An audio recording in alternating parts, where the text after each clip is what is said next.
ahead of the students in the textbook. Arguably not the best way to do things.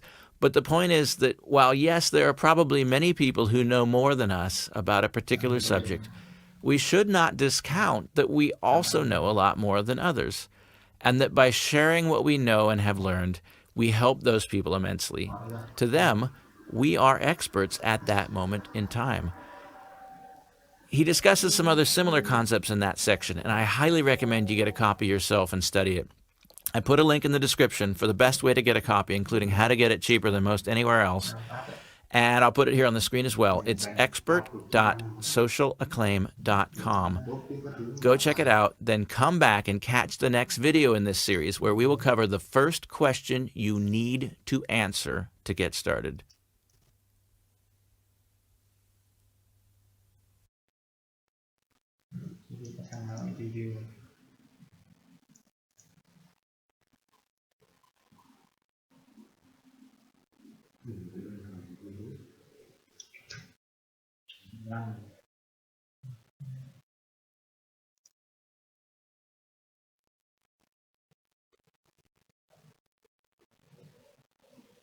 Còn là mấy tiếng nó đánh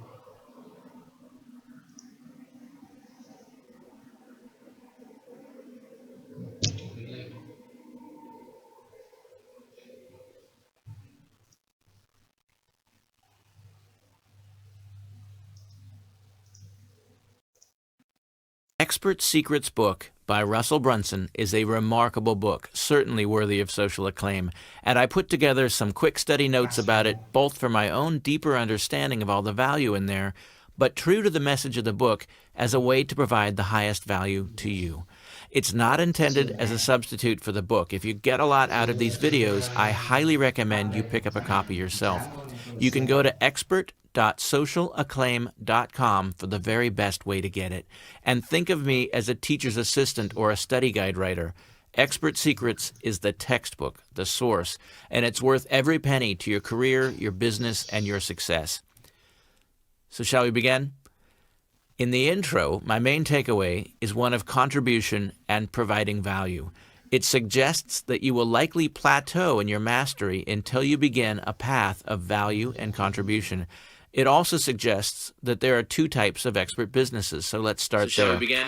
Business number one is In the creating intro, information my products. contribution and providing Business number value two will is likely plateau leveraging in your information mastery products. until you begin a What's the path difference? of value and Typically, contribution. business number one, It also selling suggests information products, is the more common and involves you taking things that you've learned in life, i.e. your hard-earned knowledge, and offering that information in the form of products or coaching or consulting, whereas business number two, leveraging information products, is more typical for people using existing information products that are already out there in the market to advance the companies they already have.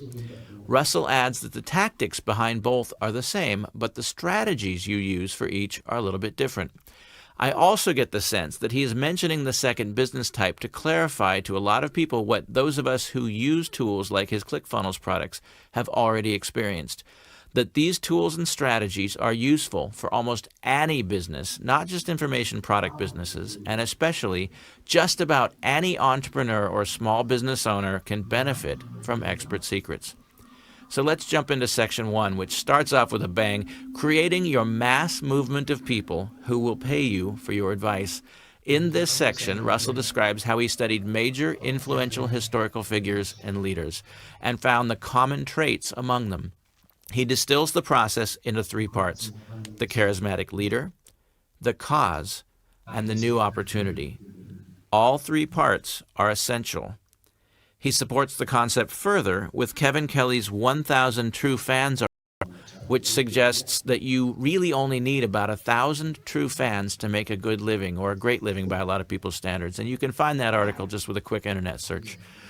This section is about how to build your fans, ideally into true fans, and it covers ways to be the expert, even if you don't feel like an expert. It's a wonderful, empathetic chapter for anyone who doesn't yet feel comfortable thinking of themselves as experts, and offers ways to overcome that. I won't spoil it all for you, but one of the funnier ways was where he relates a scene where someone with no credentials to teach whatsoever teaches an entire semester of a college course. When asked how he did it without being an expert, he replied he didn't have to know everything.